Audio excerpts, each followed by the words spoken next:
So wait, are we gonna like fake it like we just answered? No.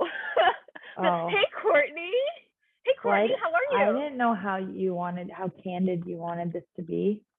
No, I think actually we're on right now. This is how the video is starting. I think we should start it this way.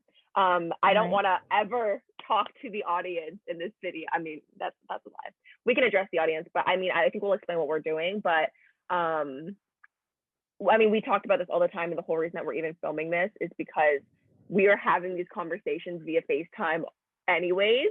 And especially in light of recent events over the past few weeks, I was like, okay, we need to just film this now because I think it'll be of value for someone just to even listen, whether they know someone that's going through this, whether they're going through situations, whether it comes to mental health, addiction, coming to terms with their own identity. I think we have a lot of topics that we're going to cover. And like what we've always said, that is the value.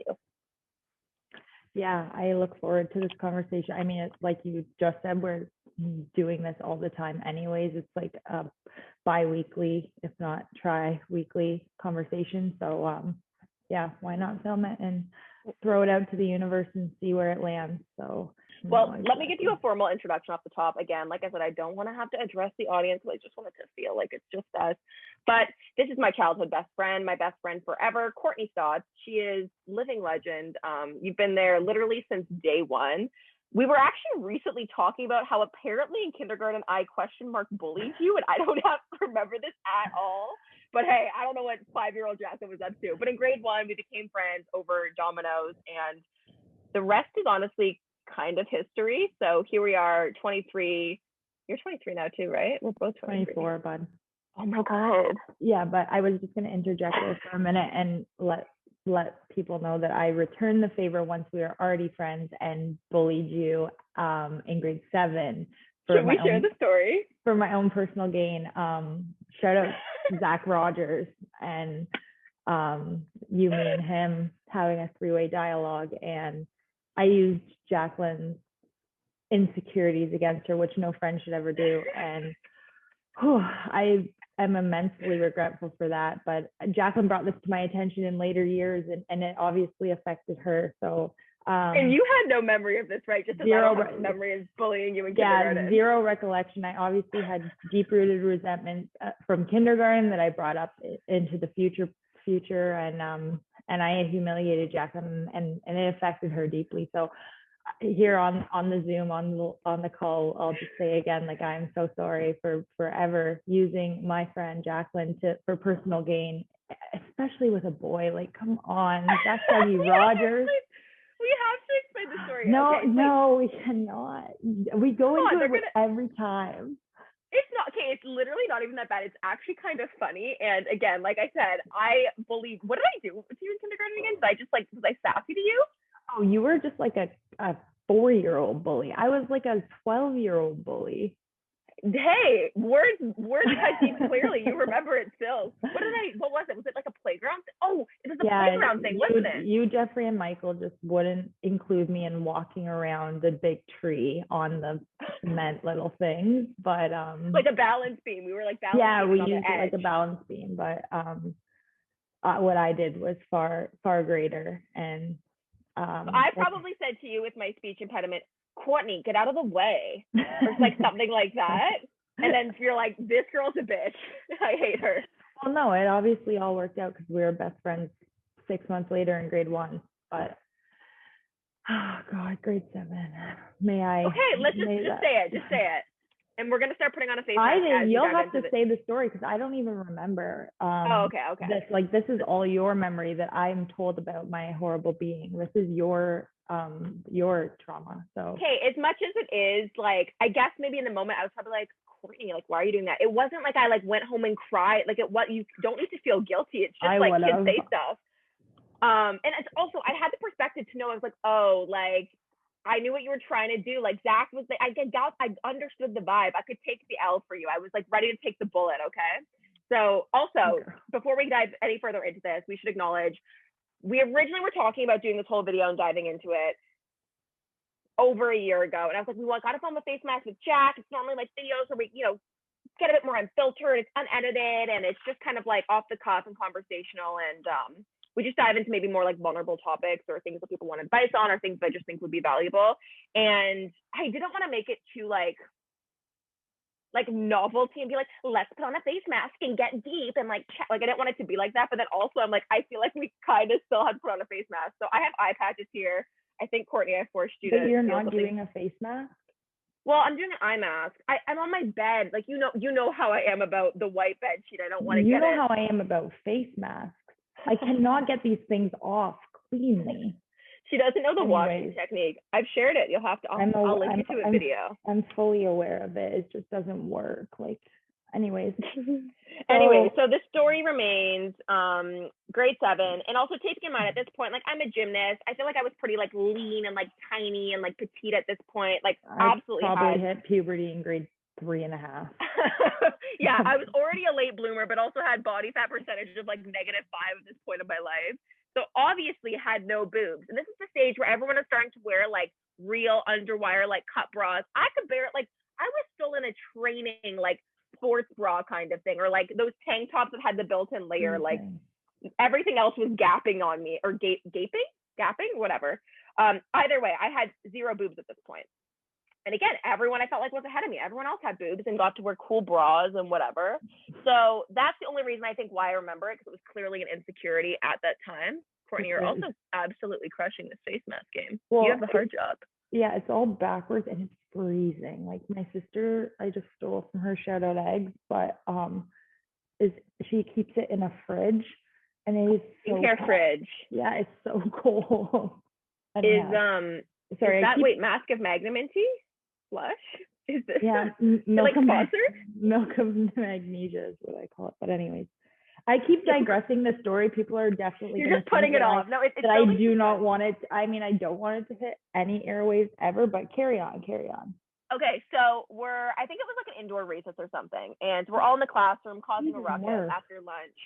And you're already having a bad day. Indoor recess. I think these are fine. I feel like this is like off the end. Remember when we did Relay for Life, and like we were so proud because we were so young, and like we had that squad, and like I think times were honestly good in our lives at this point. I had no reason to be feeling any type of way until and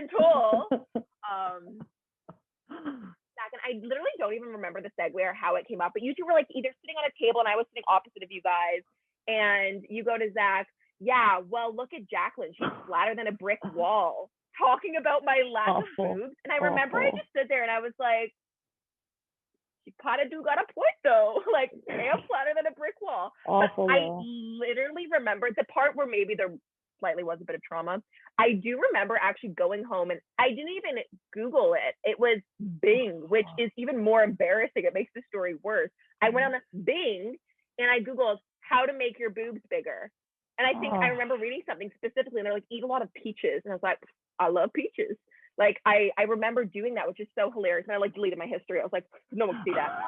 The irony is now, like, I just had to wait a few years. Like, whew, God, girl, you got the jugs, and I'm like rocking like a mild B cup. Like, it like karma switches up so good.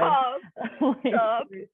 No, but just like for anyone out there who thinks that it's good to use other people or their insecurities to get the boy. Never got the boy, first of all. That is like, and we had Zach on the line here. Imagine we call him in. First of all, never got the boy. Second of all, just not good. Friendship 101 is not good. Like, I mean, you should always be for the girls. You should always be about, oh my God, that's in the hairline, about the best friend. If anyone's where are you going with this sentiment? Well, I'm doing 2 things at once here, which you've asked me to do. So I'm trying to stay out of my hair, but also say something about this story. A beautiful meaning message. Wrap it up really nicely so that, you know, I came out of my bullying days, and I really like to think that I never switched up on any of my friends like that ever again. So, and like we said, Jaclyn came out victorious. She's got the boobs, and I just wear push-ups. So stop yourself. Well, I also want to just like rid my sins as well, and I'm really sorry for kicking you off the balance beam tree trunks in kindergarten. I really hope there isn't a deep-seated resentment there as well. Oh, I definitely got over it. I mean, as you saw in grade 1, but you know, 12 years old, I should have known a bit better. I really should have. So we move on, we grow. And I think that is what this chat here today is all about, right? Is just growing. Growing, and how we grow, and what we go through is how we grow. And oh God, once I get this mask on, I'll probably be able to think a bit more about what I'm trying to say. But I know, I feel bad. I should have sent you a sheet mask. I hope this isn't detracting. This is exactly what I did not want to happen. That's okay, man. It's okay. I'm making the best of it, and I'm almost done, I think. I think we're like getting really close. Maybe if my camera wasn't mirrored, I'd be You're also like really tight to the hairline, which is actually very admirable. Like you're just full coverage. I don't do these ever, as you know. So if I'm she's blessed with perfect skin. See, there's the karma there. I got riddled with acne and you never had any acne. That's not the truth. That's not the truth. You know that. I was a proactive kid for many years. Do I do this upper lip area? Or no? I think you'll just get angry when you're washing it off, honestly. And the thing that's interesting about this mask too is that this one does dry and get cracky. So in about 5 minutes, you're gonna be like, I'm ready to rinse this off. Stop. No way. I thought this was one I could kind of sit in and enjoy for a bit. Oh, well, I would love for you to kind of start off and chat a little bit about your story. And like I said, I also I don't want to be like trigger warning, but also trigger warning. We're going to dive into some sensitive topics. So if you have any issues listening to conversations about substance abuse, alcoholism, mental health, this is your kind of warning right now. Any other warnings we should throw in there?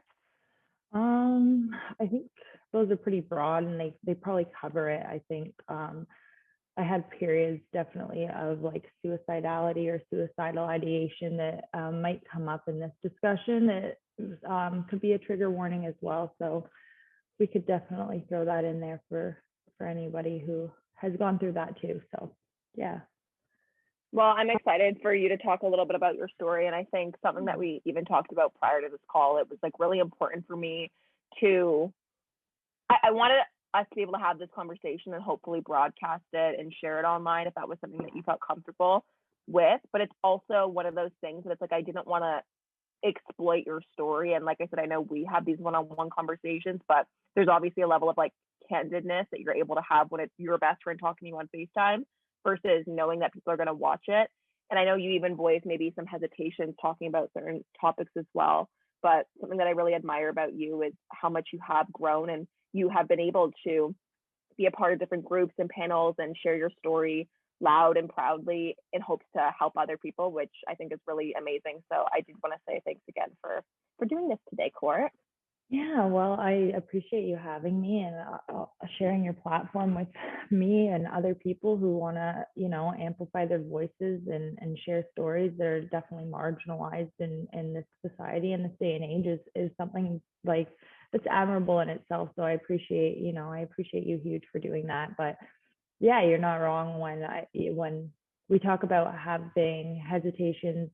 I think the only way to kind of explain it is like being in a room naked, right? Like it's everything that you at one time didn't want people to know about you. It's everything at one time that you worked really hard to keep a secret and keep just far enough out of reach from even people in my own family that I didn't want them to know. My partner's family, like people that I loved you. There were times when I kept so many secrets from you out of shame or guilt or just fear of losing people. And so then to even think that now we would record a candid conversation today and 1, 2, 3, Lord knows how many days later it's going to be out there for anyone and everyone to see who wants to see it it's definitely turns my stomach a little bit. I'd be lying if I said it didn't, but I think the one thing that I've definitely learned through like the process of growing and getting better and healing is that like that vulnerability is key, and that coming to that truth within myself is key. I embarked on the journey of sobriety probably just over, probably closer to 6 years ago now. And one of the first things I heard in the rooms that I was attending was that secrets keep you sick. And I scoffed at that because I thought I was some open book. And I mean, when I was under the influence, I was an open book in some facets, right? But when it came to the dark, deep things about me, I was no open book at all. Like I had just mentioned, I was this closed off character that I didn't want anyone. I had the mask. And I feel like you were very open about what you were open about, so it made people believe you were just an open, charismatic. Like you were the student council, you were the straight A student, you were the fun spirit leader. So people thought they knew everything about you because you were so open with the parts of yourself that you chose to share. Yeah. And before we kind of dive deeper into this, can you just tell people a timeline, like how old maybe you were at this point? Yeah, so I guess if we go back, I started struggling with substances probably notably when I was 14, and then continued to struggle with that right through until I was 19. And that was a hard road. That was mixed in with mental health issues, depression, anxiety, panic disorders, bouts of suicidal ideation. There was an accident, a workplace accident in there that exacerbated a long process of chronic pain. And so doctor's appointments that kind of removed me from school and isolated me in its own way, but also required some pain management as well that I took into my own hands. And that was like a 5-year journey during mainly high school and just a little bit beyond that. I was lost and I didn't know what to do, and I didn't know who to turn to. And I think 14 to 19, that was what year was, we started high school in 2011, graduated 2015, right? So I mean, I think back even 2011, that's over 10 years ago now. Mental health wasn't what it was. Addiction, stigma wasn't what it was today or even 5 years ago. And I had no knowledge myself about what I was going through, never mind other people or my family or who I could turn to get the help. You were a kid. Yeah, absolutely. But I just mean, like, even the general awareness I feel that is out there today for kids or for adolescents. And so it was dark, it was isolating, and it was a struggle going through that. I struggled with my peers and I struggled at home. And I struggled to complete high school, despite, like you said, what that mask was on the outside. It was this charismatic, happy-go-lucky, straight-A student, but I knew on the inside that's not what was going on, and it was very, very difficult for me day to day. At what point did you yourself identify that it was a problem? Because I know I didn't know that there was a problem until much later on. I'm sure you came to that realization much sooner. Honestly, it was I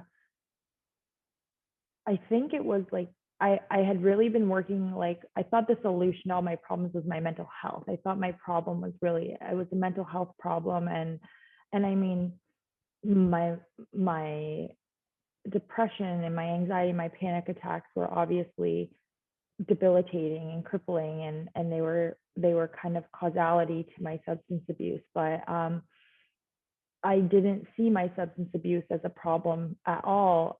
So I was going to all these appointments trying to get my mental health in order. And it wasn't until a mental health professional kind of flagged it for me and was like, we can't move much further with your mental health treatment until we get your substance abuse in order. And I scoffed at them, and I was like, I think I was 16 at the time when that was, called out to me. And I just remember leaving that appointment thinking, like, what do they know? They don't know me, blah, blah, blah. But then knowing it was like 2 p.m. and I was driving home to have a drink.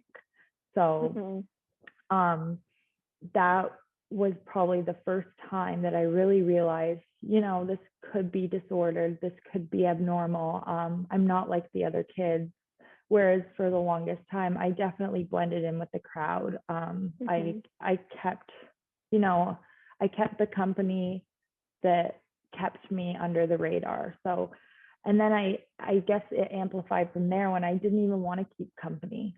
And I just wanted to partake in my activities on my own because it was easier that way. It was easier to keep everything that secret that they talked about keeping me sick. So yeah, and that went on, that really dark period went on from probably 17 until I achieved abstinence from substances at 19.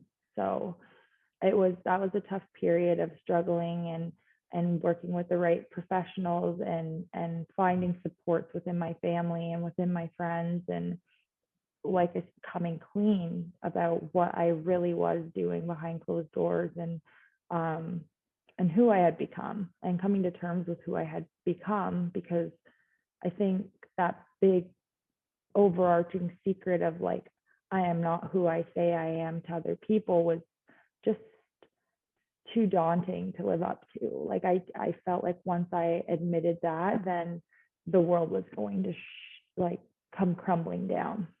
What were your like top fears at this time when you made and when you came to terms? Was it a you decision, or was it like your team therapist said this is the right direction, or it was you that said I'm going to check myself in and start taking this program?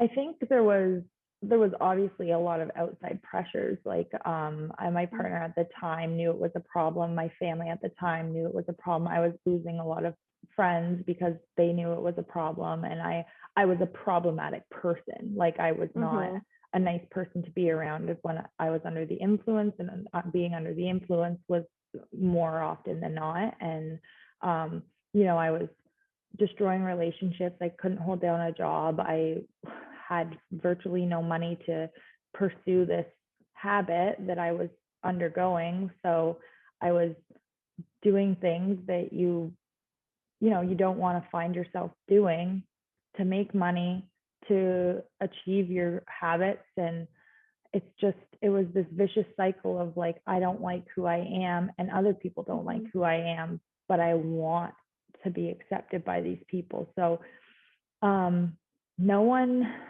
I would say, as much as everyone wanted me to get better, no one necessarily forced my hand.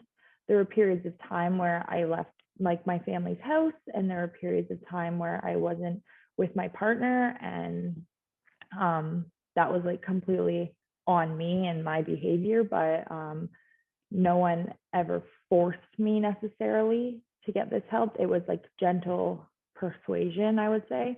And then I think when it finally clicked, that was 100% me. And I think that's the way we're coming to find that it always has to be. And I look very, very much so like externally as, you know, removed from the situation, as that being like a huge turning point, the timeline of your life, if you were to mark it down. What was that actual moment like for you? Like when you're walking through the doors for the first time at AA, like, was it fear? Was it relief? Like, what was going through your head? Was it, I shouldn't have done this. I shouldn't be here. I wish I could just go back home. Like, where was your head at that time? I mean, it was terrifying. I was the youngest kid in the rooms. I was a kid. I was fearful I would know other people and they would know me. I was fearful. I was fearful to get better, and I was fearful to stay sick. I mean, I was consumed with fear, I think is the best way to put it. But I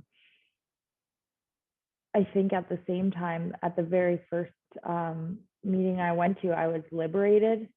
Like I felt like I finally belonged, and I finally had a bit of hope. I mean, it was a process for me. It wasn't all at once. Like I had probably met with people in the rooms when I was like 18, and I struggled in and out for like that whole year. And it wasn't really until I had moved away to go to college when I was 19 and started attending program up in Owen Sound that something really clicked in. I don't know, like I can't even explain that either. It was kind of just like the one day I woke up and was like, I can't live like this anymore. I mean, I remember the day, and it it was a girl. It was in this room that I'm recording with you in. It's actually funny. Yeah, you're in your childhood bedroom, aren't you? Yeah, I'm in my childhood bedroom right now. But I woke up from my 19th birthday celebration, and I looked over, and there was a friend laying in bed with me, and she was still passed out from the night before. And then I looked over to the other side of me, and there was a girl from the night before as well, and she cracked a beer with her toe, and she started drinking, and it couldn't have been later than 9 a.m. And she wanted to keep going, and I was just like, I can't do this. I'm supposed to start college on Monday. I want to be a nurse. I want more for myself. I've been struggling to get this, and I can either, crack a beer with my toe as well, or I can not. And for whatever reason that day, I just didn't. And the craziest thing too, for anyone listening, we're here in Ontario, so legal drinking age is 19. So it's so crazy, like hearing the story now, like years later, and being like, the day after you were legal was when you had your turning point. Was that like rock bottom, would you classify, or no, you have other moments? I think, like, I talk about this a lot with other people that I surround myself with, and the one thing that I say that, like, we all have in common is like an emotional rock bottom. And I think that was an emotional rock bottom that I remember very fondly. It was a year of emotional rock bottoms that I remember really fondly. And yeah, I don't know what it was about, like, it was supposed to be a good night of celebrations, and I didn't have a good night. It was supposed to be fun with friends, and I didn't have a good night. I didn't have fun with friends. Again, wrecking an evening that was nicely set up for me, coming home and seeing that in the morning, knowing that, like, I had bigger, better plans that I was in no way, shape, or form able to, like, that day I had planned, of course, I had planned to get up and pack my things and move to Owen Sound. And it just didn't happen. Like, I was way too sick. I was way too consumed. So I just knew, like, emotionally, that I couldn't go on like that. And it had been months and months of that. And I think I was just, like, emotionally at the end of that. I think everyone has a different physical rock bottom, and we talk about that a lot. How there's people that end up in different places in different shapes and different predicaments, and that always looks a lot different for everyone. But I do honestly believe that the one thing we all have in common is, like, our emotional rock bottom, and that feeling of, like, despair and hopelessness, and that like that deep urge to change and to be different and to try a different way of living. And I think that's what I felt that day. So it's so incredible that you kind of came to terms and were honest with yourself, and you're like, this is where I'm at, and this is not good, and I need to make a change. Not that I want to make you, like, play doctor, and I'm going to include resources down below, which I hope, if anyone's listening and, like, these stories are resonating and hitting a new way, we both encourage you to reach out. Absolutely. And go to professionals, because you deserve proper care and attention. But anecdotally, from someone who's been through it, you've seen many other people go through alcoholism and alcohol addiction. What's the proper terminology you like to use? Is it alcoholism or alcohol addiction? There's, like, if you're clinical, there's, like, I could get very clinical. There's alcohol dependence, and there's alcohol abuse, and there's a bunch of different things. So I don't know, it's specific to the person, but really I just think of it as a chapter of where I abused substances, and now I abstain from substances. So but everyone kind of coins their recovery and their journey a little differently. So do you identify with the terminology of addict?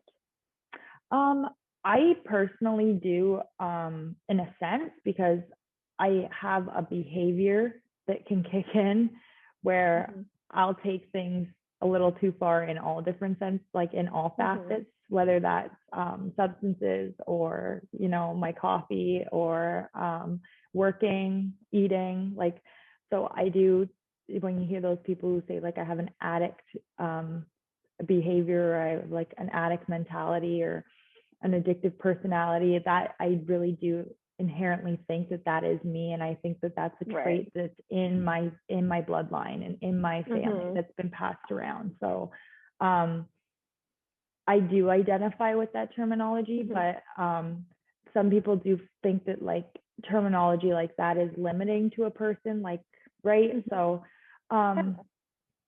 sometimes it's just like, I think it's up to everybody to decide really like what they personally want to identify with in their journey, and that way no one's like quote unquote labeling them, and that's all they'll ever be, or all they'll be seen as, right? Because I mean, as much as I could identify as an addict or an alcoholic, I'm so much more than that. Like, I'm daughter, sister, nurse, you know, friend. Right.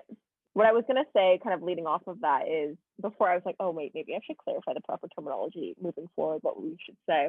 But what I was going to say, and something earlier in our conversation had triggered me when you were talking about the idea of you were surrounding yourself with people who let your behaviors kind of not stand out as much. And that makes me think about the idea of like binge drinking culture, whether it's here in North America. I know we personally had these conversations a lot before, and how that is so normalized. So it is kind of, when is it, haha, this is so funny, boozy brunch with the girls, to when is it, okay, but that's a problem that you can't go without it.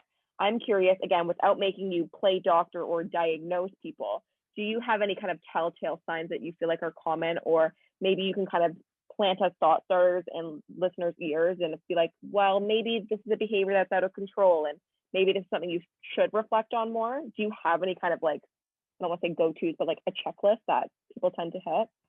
Yeah, I think, like, again, not trying to diagnose or anything, like the one thing that we in the rooms or just in conversation is like, the only person who can decide if you have a problem is yourself, kind of thing. But if someone were to come to me and say, hey, I think I drink too much, or I use a substance too much, like one of the first things I'll ask them is like, how much have you used in the past week, or even in the past day? And then you kind of look at a trend, right? So somebody who's perhaps using daily or weekly, that's like one telltale sign. But again, we try and maybe get away from that, because there is that stigma that you have to be a daily user in order to quote unquote qualify. And well, that could turn people away, right? Like, exactly. Like, well, I'm not bad enough. Exactly. So that's also harmful in itself.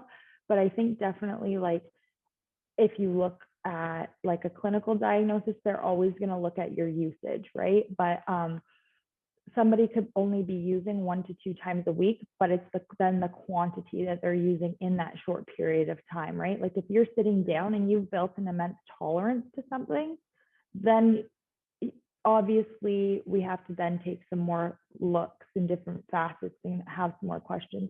One thing too that I like to ask people is like, how do you feel when you use? Like, why are you using, right? Like, are you using because it's a fun social thing to do? Or are you using because you're hurting, or you're uncomfortable, or you don't maybe like what's going on inside, or you're trying to get something out of your head, right? Like, what is your purpose for using? Something that worries me a little bit when I hear like kind of my alarm that will go off, and one thing that I recognize in hindsight in myself was like when I started using alone, and when I started lying about my consumption to other people. Yeah. If I'm comfortable with how much I'm using, and I think it's no problem, and I think it's perfectly fine, then I should have no problem, you know, doing it out in the open and telling people about it. But I think when there's that shame and that guilt surrounding it, then it possibly could be becoming a problem. So just those are like things that I recognized in myself, is when my use turned from, you know, social to medicinal, if that makes sense. That's kind of maybe when I should have started looking at it a little differently. When it started becoming less social and more isolate, that's when I should have maybe said, oh crap, like, why aren't there people around? Why don't I want people around, you know? And then obviously, like, when I needed an increasingly more amount of that substance to get this desired effect, you start to wonder why you're using X number amount more to get the same effect. It's because your body's building up that tolerance, right? Because you're essentially using so much. And that doesn't have to be daily. That tolerance can be built, like you said, through a binge drinker, because that's how I started out. I started out the weekend warrior, right? And then I added in Thursdays, and then I added in Sundays. And then next thing you know, my body needed the Monday through Sunday. I mean, I feel so grateful that we're at a place, even in our personal friendship, that we can have these candid conversations, because I know even for myself, we were at an interesting, I feel like, time in our friendship, in the sense that I feel like when you were at your worst, I was actually physically not even near you. And like you were saying, aware, whether it be secrets but also just distance. At that point, I had moved here to Toronto, like out of our hometown. And I ended up finishing school a bit early. So the final year of high school, which from, again, the outside perspective looking in, I think would be your worst, correct me if I'm wrong, like your lowest and darkest days, I didn't even know were happening. I didn't even know that you were struggling. I didn't know anything was wrong, right? And I think for me, I even started to, like, I wasn't even familiar with how, even as a friend, like how do I support you? I didn't even know where to begin, and there is no rule book, and there's no, like, everyone's story is different. I'm curious, also, looking back at that time in your life, what do you wish the people around you would have done differently or said differently? Do you think it was something like your environment could have impacted, or do you think it was truly like it was a you thing and it was bound to happen regardless of the things going on around you? So I mean, I wish I had my current environment then. My current environment is so woke, they're so educated, they're so progressive, like, but I also think that's a talk of the times as well, right? Like I can say that, but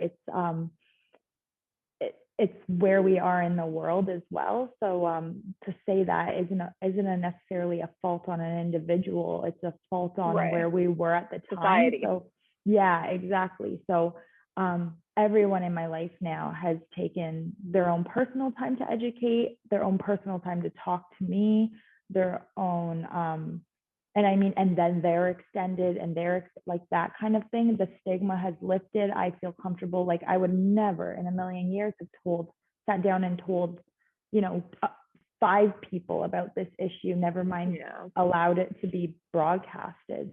This day and age is just first and foremost like a lot of a better space to get the help in. But I think there's this fight or this struggle of like an addict needs to hit rock bottom, and then there's other people that are like they need the support. And again, for me at least, it falls back on I needed to hit an emotional rock bottom.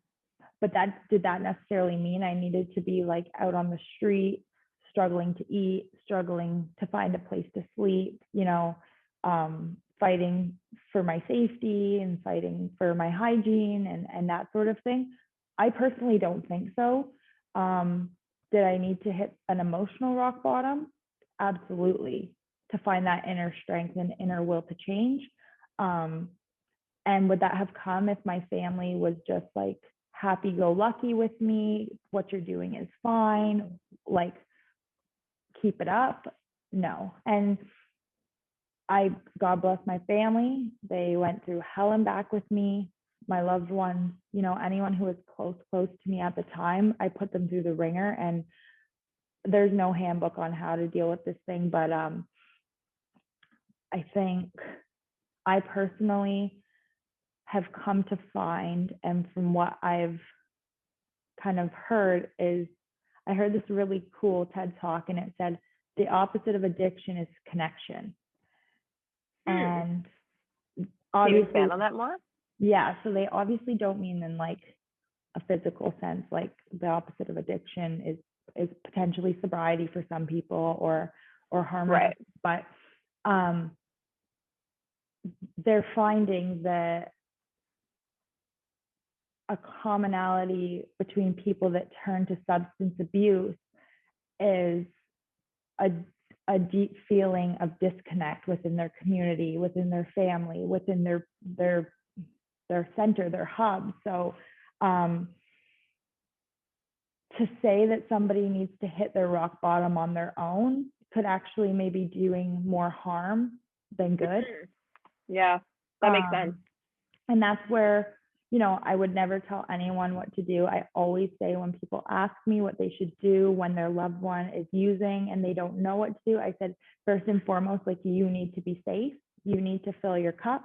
You need to be able to take care of yourself, or you can't take care of anyone else. Like, you know that. Madame taught us that. It's like, the airplane example. When you're on an airplane and they tell you you can't put on your mask on a younger child if you need to put a mask. You have to secure your own first. Yeah. I think, we talk about this concept a lot, that you have to be 100% before you can give. And I think that's also something that your personality, I feel like that sentiment really relates, because you were such a giver and you love to help other people as well.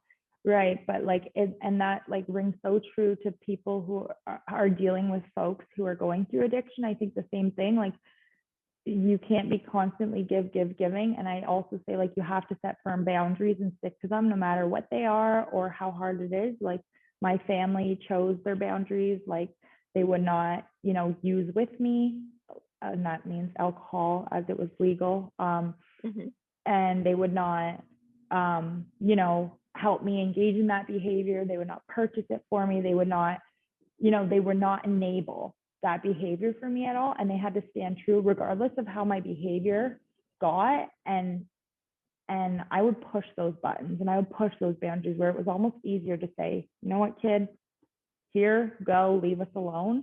But they held really true, but never once was I turned away from my home. Never once did I turn away from food or water or hygiene or safety. And I think, had that been the case, my story could very well be different. And so I'm super grateful for that. But I do always say, like, the loved ones of addicts need to take care of themselves first and set those firm boundaries to protect themselves emotionally, and then get things in place. I mean, things for people struggling with opioid addictions, I always say get naloxone kits. Like, those, you can get them at any pharmacy. You can, you know, call your local centers that deal with addictions, and normally they'll distribute them for free. They'll teach you how to use them. It's always great to have on hand. It's uncomfortable to have that conversation and to think that you might need one, but for those that don't know, naloxone is the antidote to opioid overdoses. So it's better to have and not need than need and not have. So that's kind of something that I would say. But as far as the journey itself, like, you can lead a horse to water, right? So it's trying. You can get set up with some resources, but again, like, can never push anything on. So, like I said, like, it was me waking up that one day and just being like, it's kind of comical how it's like the light turned on. Everything was there for me. Everything had been there for me, you know, like, I had seen the professionals, I had been to the doctors, I had been to the meetings, I had talked to the people, and then it was one random day. And I hear this. Well, it's like what people say, if you're sick and tired of being sick and tired, and it comes to that point. And I mean, I think whether it is, mental health, substance abuse, whatever it is that you're going through, it is, there again is beauty in having support around you, but there is this like personal light from within that I think is kind of unmatched. When you're sick and tired of being sick and tired, like what you're saying, like something changed for you that day. It's crazy. And I hear this story time and time again. People go, I don't know what happened. It just happened. And you can't explain it. I think some things are so unexplainable in this world, and it doesn't have to be explained. It's just like, it happened, and I did the work now. So, so let's talk about, can we talk about, I was going to say, we should take the face I'm like, off. I'm going to get like some hate from people are going to be like, girl, take that thing off your crusty. I know. I also again, don't want it to be a disservice to your story that it's like you're talking in this like clay face mask that's just drier than the Sahara. That's okay. So I'm gonna go take this off. yeah, head to the bathroom and wash it off. And do I think this will be a good. No, it's okay. Okay, We'll do a cut here. It's okay. Okay, We're okay. allowed to do edits, but I think this will be a good chapter. We can start talking about your journey of recovery and all that. Okay, well, intermission is over. We are back. Face masks are off. Now, this is not a face mask with Jack. It's just with Jack. Anyways, this next section, I wanted to dive more into your recovery and maybe the more positive sides of the story. Obviously, it's really dark and hard to hear about when you were struggling at your worst. Not to say that recovery is linear or easy, but I think, why don't you kick it off from that first day you stepped foot into AA and onwards, and how that kind of looked for you? Going back 5.5 years, I guess, picked up my life, actually did make the change, make the move. I was fortunate enough to get accepted into the RPM program up in Owen Sound. So I packed up the belongings I had secured an apartment up north, and off we went to Owen Sound. And that's kind of where my journey began, and part of me still lies, but I think a lot of it, a lot of the reason and a lot of my success is attributed to that location. And it definitely holds such a special place in my heart, and always will.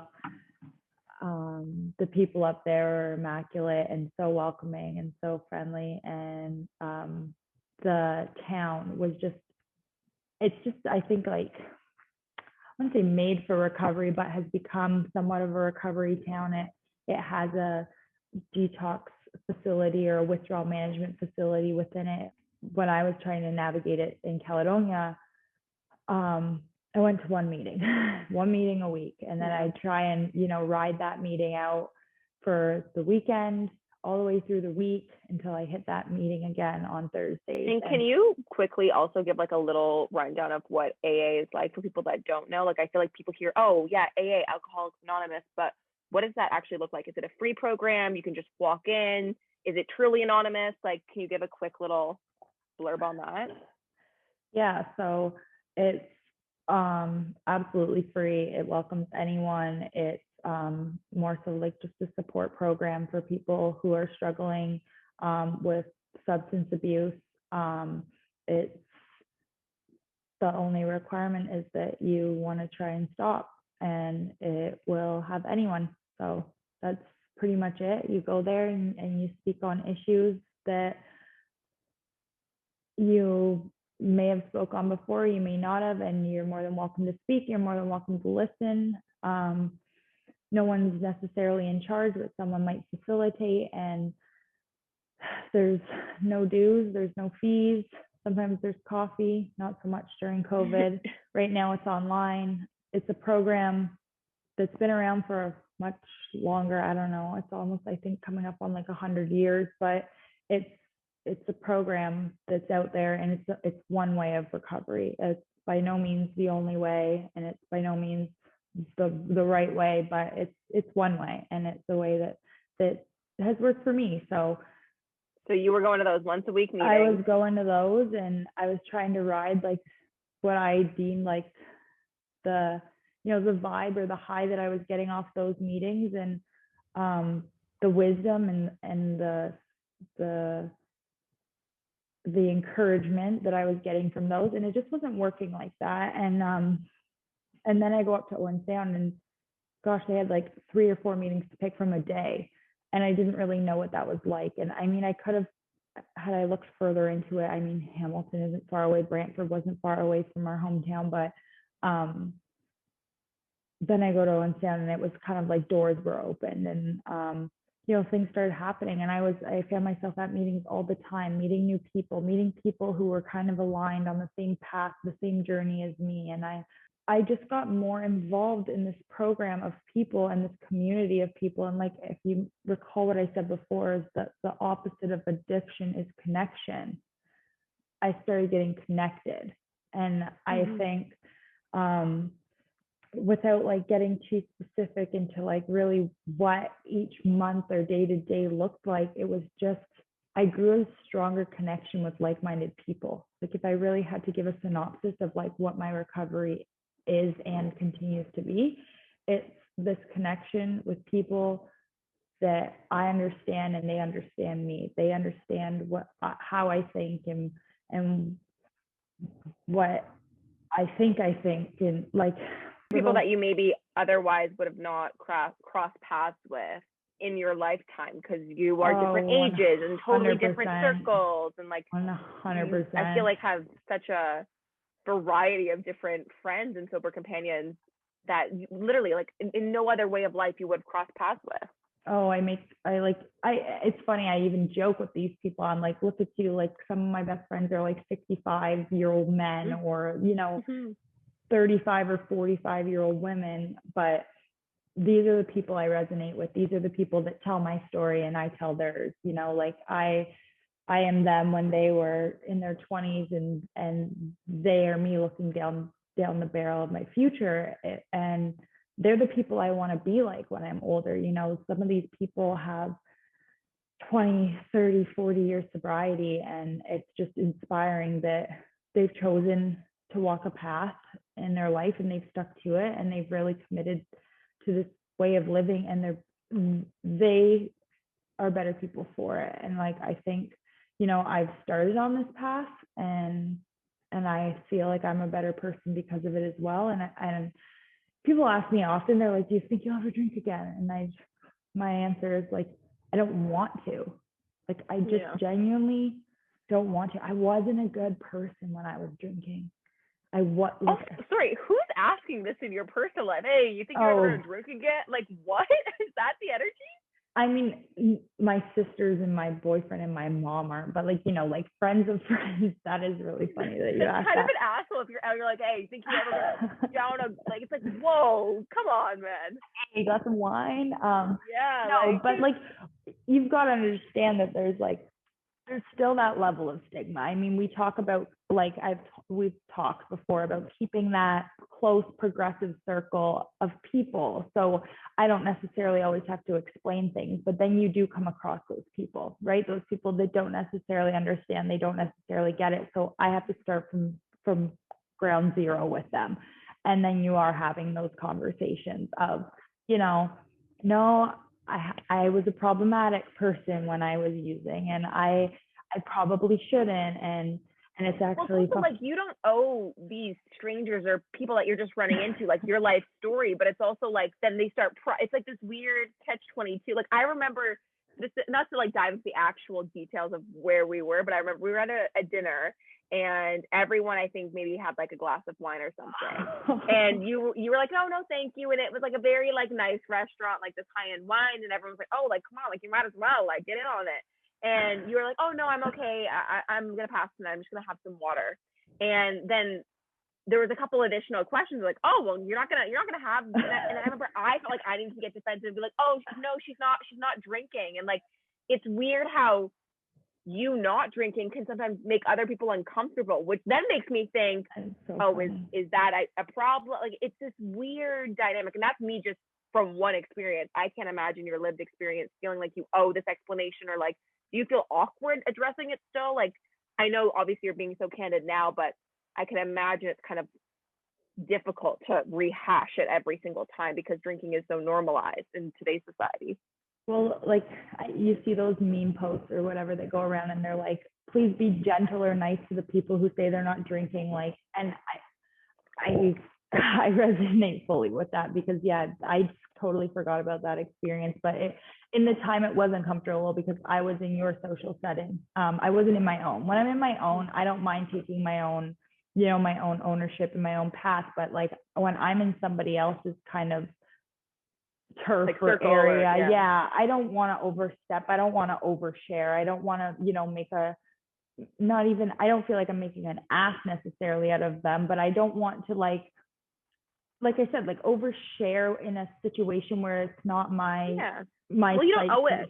Yeah, exactly. So I think in those, like that situation was definitely one of the like, can I just tell them like I'm pregnant or something? Like, will that shut them up? Which is actually, I think somebody in the program was like, just tell people you're pregnant, like they won't ask again kind of thing, or like they'll feel really bad. But I'm like, no, because I don't need that going around either. But you've got all these rumors going. Yeah, exactly. Like all to the start stories you've but I mean, yeah, it gets exhausting, and they like the people that you look up to and the people that mentor you and stuff, like they've been through this well before you have, so they kind of mentor you and coach you on things to say and things to do because they've ran into these things before. And I also have made the decision that I want to still stay around people who consume alcohol, right? So there's folks that in their own recovery, they just choose to not be around people who consume alcohol at all. Me personally, I'm young, it's everywhere. Like you said, it's socially acceptable. The only person I have control of is myself. So I'm not going to, try and control social situations. I'm just going to show up and be in control of myself and make the decision that I'm not going to consume that. So, but it is funny when I run into those questions, because I mean, like, if I said I wasn't doing another drug or, drinking bleach, like they'd be like, oh, absolutely. But it's something about alcohol, man. Like people are completely infatuated with why you are or aren't using it. And you're right. I think it does come down to like, people don't want to be the only ones using. People don't want to be that odd man out or in. Like we talked about that a bit before. So it was so funny.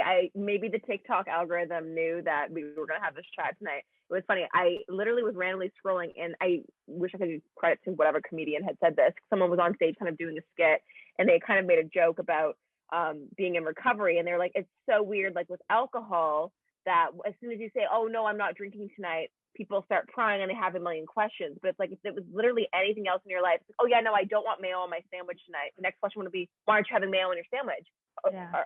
I'm going to have mayo. Like, it becomes this whole thing. Yeah. It is so weird. And I mean, I think that's a whole deeper conversation that we could kind of dive into, which we might have to shelve. But why drinking specifically is so normalized, but also makes people so uncomfortable and becomes this whole conversation piece. And it makes me even think, I remember randomly one day too, seeing on social media something coming up on clever ways to like avoid people to like, or to make it look like you're drinking just to avoid people asking questions. And I do see both sides, because it's like there's at one point where a time and a place where you don't want to have to dive into and explain it. So just being able to hold, a glass of Coke at a bar, people assume that there's alcohol in it, so there's no questions asked. Yeah. So I see both sides of being able, like, okay, let me just pull a fast one on everyone, and people think. Well, you know me, when we go out, I always have a drink in my hand, like whether it's and like I'll grab a glass, like a glass with water in it, yeah. Or I'll have a red Solo with water in it, or like I always have energy drinks, like the tall can people who are drinking, they don't care what kind of can you have, and that for some reason eases people's minds, as long as so messed up. As long as my hand is full, but if my hands are empty, everyone's like, oh no, why aren't you drinking? Here, take that. I know, it's a thing. So I have made, like, unfortunately, I've made like the conscious effort to like make sure that, my hand kind of has something in it if I don't want to be poked and prodded, because it's just easier that way and for whatever reason. But I think just to kind of add on to your topic of the alcohol / mayo, but me and my mom alcohol / mayo. I mean, me and my mom have this conversation, and I said to her, like, on a more serious note, I said, I almost wish I was addicted to something else, because my mom would have never let, some harder drug or drugs in general slide. She would have come down to my room. She would have saw paraphernalia. She would have saw what I was doing, and she would have said, X-nay, nope. But she saw alcohol, and she thought, you're a teenager, you're consuming. Teens are exploring. Yeah, like you're. That's what kids do. You're, like I said, I was blending in with the peers of my town. Like I was just, and not to by any means wish I had a different addiction to like that's not it at all. But I just mean, like, people aren't socially acceptable of other addictions, but for whatever reason, you say you have an addiction or a problem with alcohol, and then all of a sudden it's like, yeah, we all do. Yeah. We all drink a bit too much sometimes. Come on, buddy, having a like, and well, you walk into Winners and it's like wine day, like all like it's a cute thing to be like, this could hide a whole liter of wine in it, and it's like this like quirky thing that's like, okay, like I can get a joke, but also it's like, okay, I think there's a bit of a problem with that. For sure. So it totally is. It's like, yeah, my mom and I have had that discussion like a time or two, because she, I mean, bless her heart, blames herself in a sense, and I'm like, no, man, like how would you, how would you have known? Like again, it blends in, it's socially acceptable, it would have eventually, for me, have been legal. Well, and you're good at hiding things too. Like, well, that's it. There's layers, so many layers to it. But yeah, people, man, get off your friends. Yeah. So if you take anything else away from this, if you see someone not drinking, don't bring it up. Don't make it a thing. Mayo. I just don't want mayo. Okay, like. Oh, that's crazy. Yeah, no, it's so weird, all the social norms and what I think gets excused because everyone's doing it. But that's a whole other topic. Anyways, I totally took you off track, but no, I know. So let's talk about your recovery. Obviously, I know it wasn't linear. But can you kind of walk people through, like, it's not like you just checked yourself into these meetings and went there and then all of a sudden you're cured. It's not like that. I know I've heard you say, I don't know if it's something along the lines of like recovery is like an everyday thing, and I actively am going through it every day. Can you kind of speak on that and yeah, what your recovery experience was like? Yeah, well, I think you kind of hit it on the head, summed it up when you say like recovery isn't linear. And I mean, it's a journey, it's been growth, but I continually go to meetings, but it's also like when I said that I was searching for this cure of my mental health to fix things, like what I've come to learn is like alcohol and other substances were my solution to a bigger problem. So they weren't the right solution, but they were my solution. So,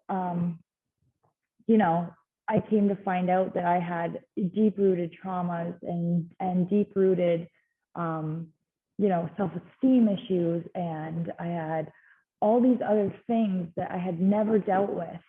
And my solution was then substances. And that all started coming up in my recovery, because when the alcohol and the substances were gone, it was me, and I was still problematic, right? So then I was forced to look at me and see, well, why am I still problematic, and or why am I still having problems? So the depression, the anxiety, the panic didn't necessarily lift right away. It was still not, like you said, not linear, or it was dark at times, early recovery. And were you thinking that once you were in recovery that all the other problems would alleviate or become easier too? Fully. Yeah. Oh, 100%. I thought my problem was drinking, and I didn't realize my solution to my problems was drinking. Mm-hmm. Right? So getting into it, I like, when I thought I was doing like mental health help before, I actually have probably embarked on more of a journey in that sense since. I've seen more therapists and more counselors and more psychiatrists, and talked with more, spiritual people, or more people in the program who have these years of recovery, or even just conversations like on this level with friends and family. Yeah. Like I've done more soul searching in my own family, in my own relationships. Like I think I've strengthened every relationship in my life. I've had to go back and make apologies and then rebuild. So really bringing those relationships down to ground zero, and rebuilding them on a new foundation that I thought was fine, but I was sorely mistaken, right? They were built on like hurt and mistrust and some lies and deceit. So I actually have had more work to do in recovery, like without sounding not optimistic. Getting sober was the easy part. You know, putting the substances down was the easiest part of recovery. Since then, it's been a lot of, as corny as it sounds, like finding myself, finding out who I am, who I want to be, finding out where my integrity lies, finding out, you know, where I want to go in life, who I want to surround myself with, who really deserves space in my inner circle, and who doesn't, but also like who I don't necessarily deserve space in theirs. Like it's mutual, right? It's been a lot of taking ownership for mistakes that I've made, instead of always pointing the finger at other people. So yeah, interesting. I was gonna, sorry, I didn't mean to cut you off. No, it's fine. That train of thought, though, I was gonna actually ask you something earlier and be like, yeah, do you take all of the things that you've gone through in life, whether it's been a struggle with mental health, substance abuse, all of these other issues, do you see them as their own kind of separate thing in their own lane, or are they all intertwined and a part of the whole thing? Like, do you know what I'm trying to say? Like, do you see them as separate issues, or are they all, like you were saying, alcohol specifically was a solution to problem A? Do you see them all intertwined or as separate things that you need to address? I think the more that I learn about myself, the more I see how, you know, I was a dysregulated child because of the loss of my father. And then I never dealt with that properly. So then as I grew up and was, you know, a controlling type A child who really found my purpose in school and found my my worth in others and what others thought of me, that's where I really turned to my peers in high school for validation. Not just like my peers of our age, but like my peers and my teachers and my peers in like my employment. And so when that all was taken away in that accident at work, when I felt like I really had another profound sense of loss, that's when I didn't know where to turn for that self-worth. And I think ever since then, it's been me really searching to find myself in myself, if that even makes sense. So it's all like a ripple effect / it is absolutely like it was, I guess you can't separate things in certain boxes. Of course, it's all going to be intertwined. So. And when you solve or are working on something, then this comes up from what I thought was over here and dealt with already. And you kind of learn, and I mean, I'm sure we'll dive into it more, but even like your journey with therapy as well. And I'm sure all these things start coming up and you're like, oh, therapy is the funniest thing, man. I say this to everyone who doesn't understand therapy or who hasn't maybe given it like the best kick at the can, or who has had like a negative experience. But when you find the right therapist, it's like coming up for fresh air.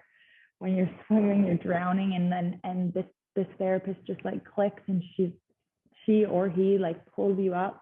And I go in and I'm like ahead of, you know, those surface level emotions of like anger or elated, like I'm on cloud 9, or just like sorrow or sadness. And for me, it's a she, and she asked me why, like what's going on. And it could be something like I got cut off. That man cut me off, you know, when I was driving. And then we get into it, and she starts unpeeling layers and layers and layers. And next thing you know, we're back in like 2002 when, you know, buddy from my family did X, Y, and Z to my grandma, and then that upset me, and this and that. And I'm like, and then when Jaclyn bullied me in kindergarten and didn't let me walk on and so in grade 7, I got back at her, like, and you know, it all comes full circle. But I just think therapy with the right person is so intricate and so special. And it really gets to those things that like we've all got to take a look at, to really be okay in the present. So man, yeah, therapy has been, I think, my saving grace for sure. But the key is finding the right person. Totally. I'm curious too, what your thoughts are. It's not that it feels outdated now, because I feel like the world is kind of on the upswing and we're hopefully nearing the end of this global pandemic. But when we were originally talking about this idea, literally, I think a year ago, when we were at the very beginning of the pandemic, we were talking a lot about whether it be therapy or things like AA, which you're so used to being in person and having them shift online, and some people don't have access. And it is the pandemic specifically was a really hard time for people, especially that were dealing with addiction. And I'm curious kind of, what your thoughts are on that, and how I guess maybe you saw people make it work, or what your advice is to people that maybe aren't in, whether it be Canada or the United States, or places that are kind of opening back up. How do you navigate all of this, and what's your, I guess, advice, if you have any?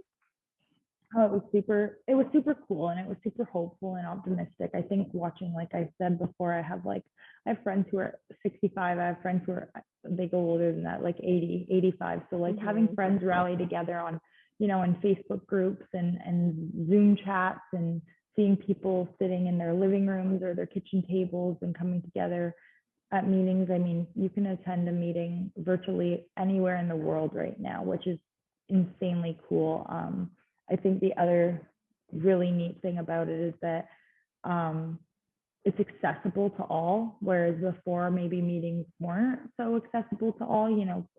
Marginalized people or people with different circumstances weren't able to get out to these meetings all the time, and you're really seeing like the attendance in that way show up, because I mean, although it requires internet and that sort of thing, you're still, you're reaching people in different places that you otherwise wouldn't.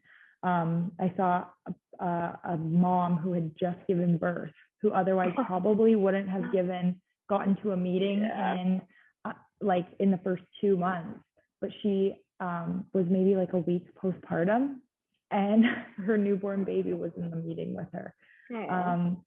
I saw, like an 85-year-old who doesn't drive at night anymore, and wouldn't come out in the winter to any meetings. So she'd lose a whole season of meetings, and she could make it out.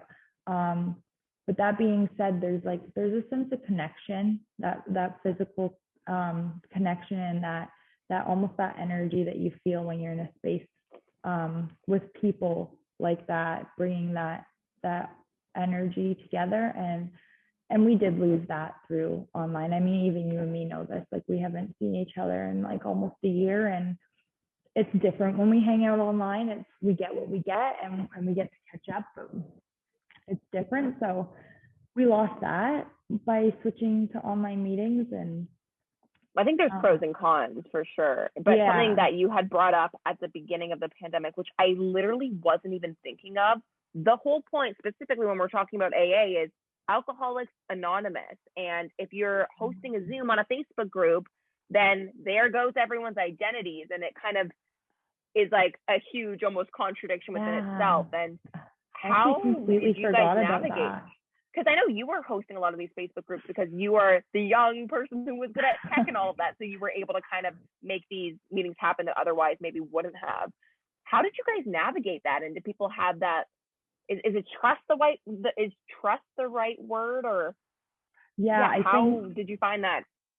I think it would be trust. Like, I think the people that were joining were just trusting and hoping that the other people that were joining had the right intentions and respect. Like there's a level of respect in these rooms that somebody might assume that you wouldn't see with the stereotypical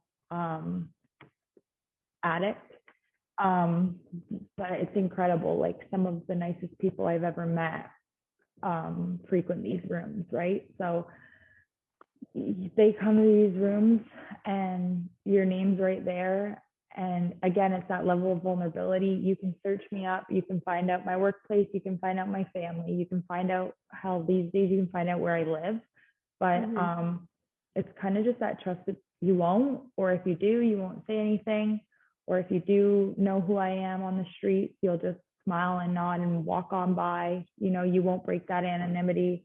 Like I started a Facebook group and I just said like, hey guys, I'll do the best I can to protect your anonymity, but I can't guarantee it. So it's also like a personal thing. Some people would have, like, you have to take a level of personal responsibility as well, I found, because it's the internet and no one can make any guarantees. But it was a nice way to bridge the gap, because the level of addiction, as we saw, or even just substance misuse or abuse, was running rampant in people that, I mean, you wouldn't have otherwise thought. And I think that's also the common misconception or stigma, is that, you know, it won't happen to me. It's not my problem. It's not my disease. It won't get me. But this pandemic really shook everyone up, threw a lot of people for a loop. No one was prepared for it, obviously. No one saw it coming, obviously. And a lot of people turn to substances. That's the whole thing with addiction, right? It's like addiction doesn't know your classism and any of that. It doesn't know your economic status. It doesn't know any of these things, and it doesn't matter. And it truly, literally can and does affect anyone from any background. And again, tying all back into what we say about like the normalization of it, it's so interesting to see. I remember at the beginning of the pandemic specifically, there was like, okay, let's get on Zoom and all drink tonight. We can have like a wine night, or let's like party online. And like, again, just normalizing behavior. Then you turn off the screen, you're like, I'm drinking in my parents' basement at home. Like, so, and again, not to say that that's a problem for everyone, but again, the normalization of more extreme behaviors was really noticeable, at least to me from the outside, especially at the beginning of the pandemic. It's not an easy thing to navigate, and this pandemic hasn't made it any easier, that's for sure. So I think it really is so sad. Yeah, I was just gonna say, I think the last thing we kind of really wanted to talk about was just the most recent events with the indigenous community, and it kind of sparked my memory. Well, I mean, not sparked my memory, it's been on my mind, but I was just talking about barriers and access to healthcare, but it definitely coincides with the BIPOC, more specifically the indigenous community. And lately, oh my gosh, you and I picked up this call and we are exhausted, and I know you have a level of fatigue, but I just can only speak for myself when I say, like, I'm just exhausted to my core these days. And I know exactly what it's from, and it's a level of like deep despair and guilt and you know, sadness for, you know, these children that are being found across the country, and as well for the communities that I know are grieving, the families that are more specifically grieving, the individuals that are going through those mental health struggles or crises as a result of these findings. So I think it ties in with my recovery journey a little bit, but it more so needs its own little topic. I completely agree. And I also think it's important to kind of exactly call it out for what it is and be blunt about it for anyone that's watching that hasn't either been keeping up with the news, or, I mean, I don't know how this news hasn't been global. I'm sure it has. But yeah, horrifying, heartbreaking news that there has been hundreds of indigenous children who had been stolen and taken and put in residential schools, which the history of residential schools in Canada is so disgusting and literally horrifying the levels of abuse and trauma and intergenerational trauma that it has caused, it is a horrible part of Canada. And yeah, I cannot only like say from the deepest part of my heart, truly, how sad and sorry and heartbroken I am, specifically for the Indigenous community. It's been truly, I feel like, an unimaginable past few weeks. And Courtney, I can't even imagine what you're going through. And again, I know we've had these talks about it, but we've talked about this before too. Like, I can empathize and feel horrible and have a pit in my stomach, but I will never know what it's like to have your experience as an Indigenous person. And I think it's really important for us to talk about that. And also, I feel like specifically things that we've talked about is you coming to terms with your identity and parts of your past that you might have tried to suppress, and even your experience growing up in predominantly a white town, and all of that, and how that ties into your mental health journey, your self-identity. And I mean, I don't know, does that tie also into your journey with substance abuse as well? Yeah, I mean, I think the first thing that I want to say, just to get this like very first and foremost, is that as much as I feel like I am grieving and in like emotional turmoil and conflict, like, and I know what it's like to be like a mixed breed Indigenous woman. I don't know what it is to be living on Indigenous territory at present, going through this trauma with direct ties to residential school that I know of. I think I'm grieving with my own personal history, my own personal identity. And I'm grieving the idea of a society that I thought I knew versus maybe actually absolutely what other people are going through right now. So I just want to make that absolutely clear that, you know, my heart is more so with those folks that are directly affected by these tragedies. And you said it was horrifying. And I was talking with my cousin last night, and he said if I were to describe residential school and what went on there, it would be a horror film. It was a horror film. Yeah. And that just it spoke to me, because I think from start to finish, its construct and its execution, and then its cover up, is horrific. It's horrible. It's something, you know, it's something unimaginable, and it's something that you don't see. You don't expect to see. And people love to say, this is not our Canada, and almost dismiss it in a way. And it's like, no, but this is our Canada. Just because you were taught, and it's just this one little chapter in grade 10 history that's kind of brushed over and it's all better now. That's how it's taught. And that within itself is not only a huge disservice, but also lies. Well, I think like that's exactly what I mean when I say I'm sitting here and I'm grieving my own idea of Canada, of my community. I'm acknowledging right now and in recent years of my recovery that, you know, I'm a prime example and a really perfect example of colonialism and assimilation. And, you know, had I not come to terms, but woken up to the realities of what's been happening to Indigenous people, and what still currently does happen to Indigenous people here in 2021, I might have just continued it in my own life and in future generations.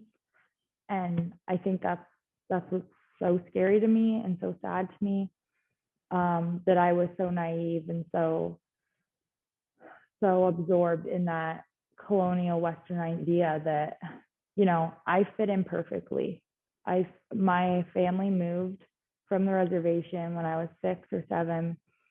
I have my memories from out there. I have, you know, my family from out there and my time. But we moved into town and, you know, I fit in perfectly, or so I thought.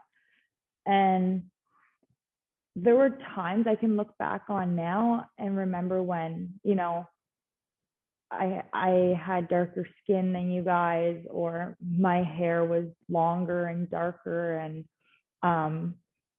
you know, I saw another girl that looks like me and I thought, oh, she looks like me, versus like none of these people look like me. Or then I remember a time when one of my cousins came to the same school, and I felt like, oh, like one of my cousins is coming to our school, like that sort of thing. But for the most part, I didn't feel, and I mean, you could probably speak to this too, I didn't feel like I stood out. I felt like I blended in just fine with you guys, and I got, you know, an education, and I had access to healthcare, and I grew up in, you know, a nice white suburban neighborhood, and I benefited from my white privilege. You know, my mother's French Canadian, my father is Native American from Six Nations, and we walked off the reserve when I was 6, and we never looked back. So it wasn't until recently that I realized and understood that colonialism worked. You know, they made the reserve so undesirable, and they made my culture so undesirable that my dad had no problem walking away from his family and walking away from his culture and choosing a better life for us. Yeah. And it's unfortunate my dad's not here with us anymore to, you know, have these conversations with. And but I really think that like we lost a lot. You know, it's so much harder at this age, and being so removed from your family to seek out those ties to your culture and to your story and to your lineage, when you've been so whitewashed. Well, and it's so interesting to hear you say to me, I know, and again, these are some personal conversations we've had before, where even prior to this call, you said to me, well, I fear that, who am I to speak on this? I got to privilege, or I got to benefit from being white passing and getting that experience. And it's interesting to hear you harbor a lot of guilt around it. I mean, I understand it, but it's so fascinating to hear you say that, yeah, you feel like you can't speak on the Indigenous community. You don't feel like you can. And I mean, yeah, I just really do find it so fascinating and sad. And I think what we had talked about prior to this too, I think the whole idea that you are consenting to learn in public and you don't necessarily know everything, but what you do know is your story and your story best, and that's all you can share. And I feel like even being able to speak about your experiences and how you were raised, and maybe what you didn't think was a problem, but then bubbled up to the surface with self-identity as you grew older, I hope a lot of people will be able to hear your story, and hopefully, whether they identify or find comfort, or I think a lot of people will be helped by hearing your experience, as much as you feel almost, I would say, invalidated. Is that correct? Yeah, Speak about I think invalidated, but more so scared, I think is what it is. It's more so like I'm, like you had mentioned, like speaking on behalf or about a population or a community that, you know, I turned my back on, or I was unaware of its history, or the magnitude of the issues at hand for a very long time. And you know, I'm an educated person. I am progressive. But I think back to myself in high school. I was going to school with cousins who lived on the reserve that I grew up with. And we didn't say boo to each other because I was white and they were Native. And, you know, like that breaks my heart.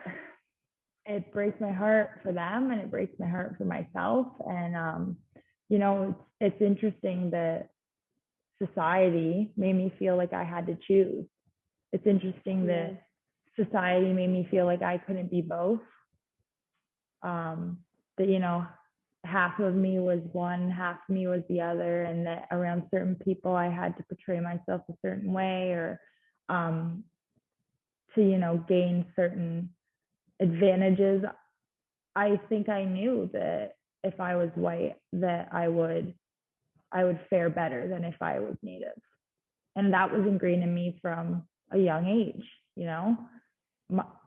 My whole family moved because there was far more opportunity not on our reservation. And I mean, I can just speak to that on a grand scheme level. For anyone who's not aware, you know, my reserve here is one of the most wealthy reserves in North America, and it doesn't have a hospital. It doesn't have a grocery store. There's parts that don't have clean drinking water, and that's one of the wealthiest.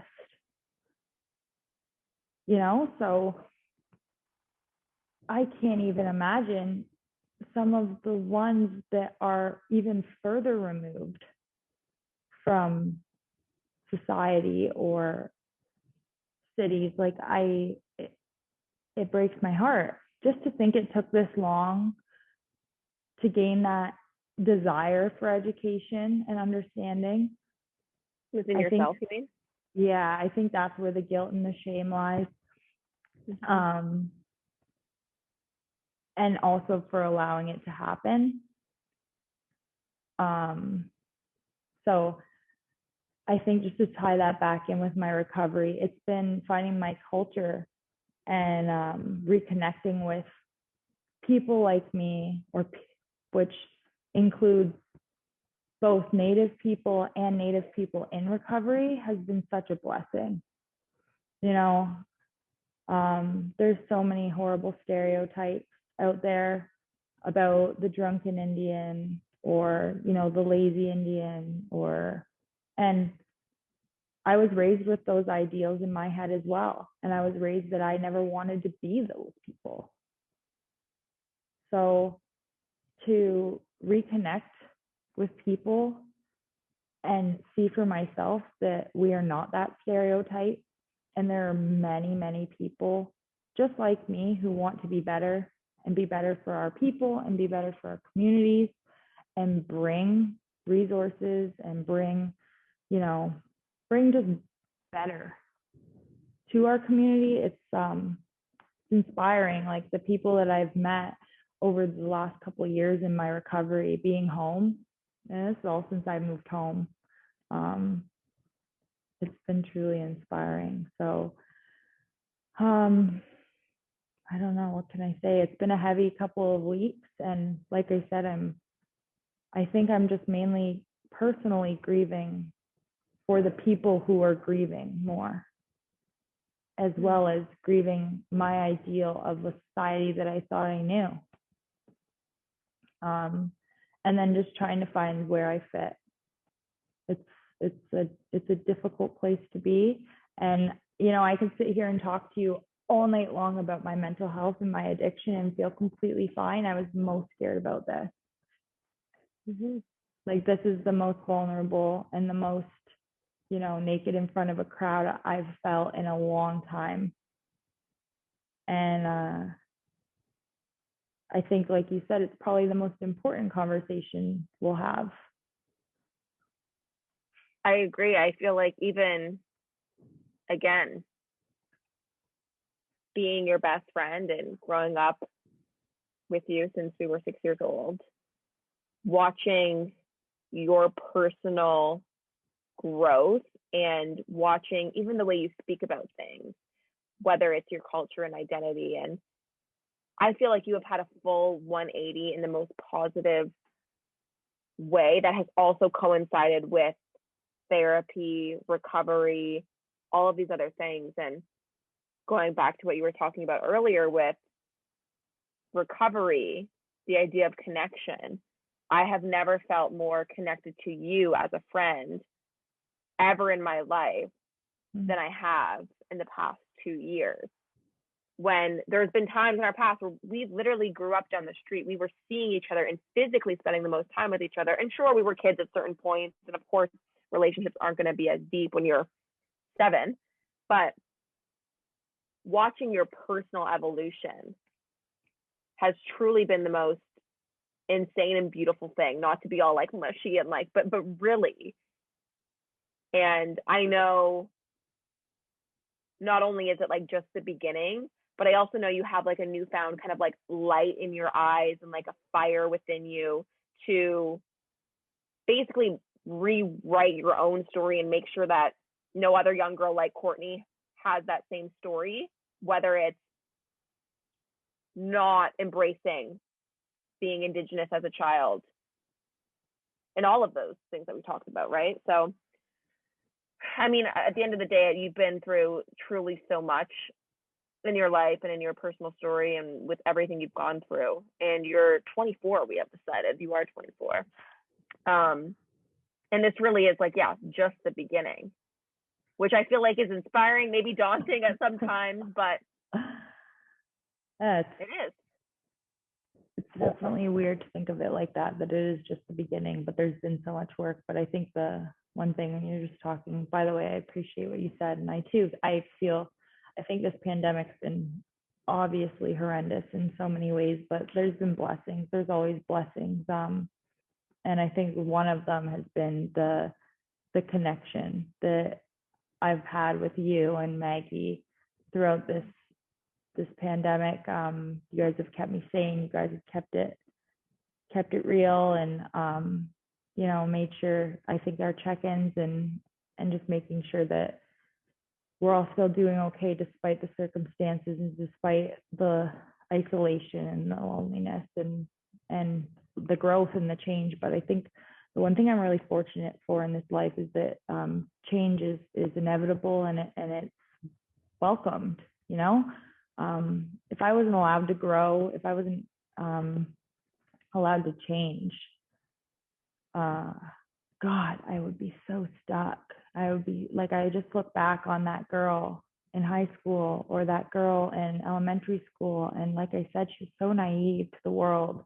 She's so naive to herself, and even if I look back on year 1 of sobriety versus year 3 versus now, and I mean, I'm sure if we sat down and had this conversation another year or 2, the growth and the change that I would see and I would recognize, and be so fortunate for, because it's magnificent. Like even from now on, from last year to this year, right? Like the things that have changed me, and but people allow that, and people are. I used the word grace this week, and people that has been the word of the week. It has.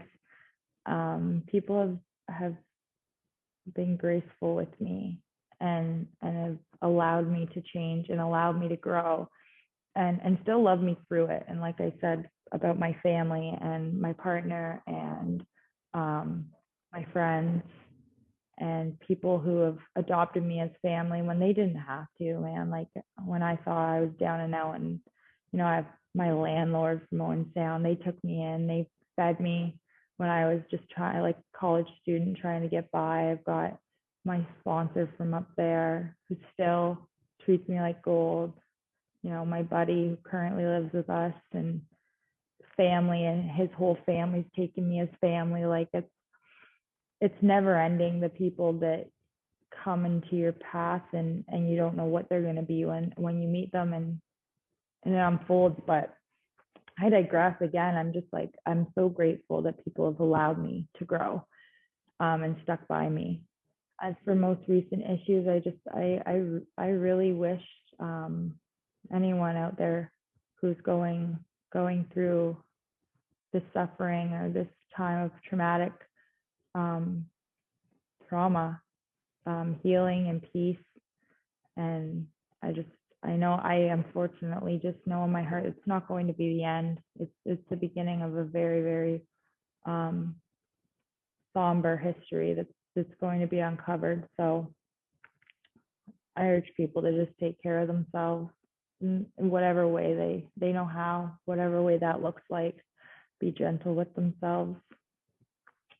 I was just going to say that, be gentle. And I think checking in on people, noticing people's behavior is different. It never hurts to send, hey, just wanted to check in. Yeah. How are you really doing? And I feel like that can go a long way. And like we said, in these times of isolation already, the worst thing is to feel alone. I don't want to throw in a quote and be cheesy and be like, tough times don't last, tough people do, but it is. I know you do. And I know your other quote that you love to say that I used to always fight you on because I said it would never make sense is fall down 7 times, stand up 8. Because I'm like, if you're falling down 7 times and you're only actually standing up 7 times, you remember I would fight you on that in school.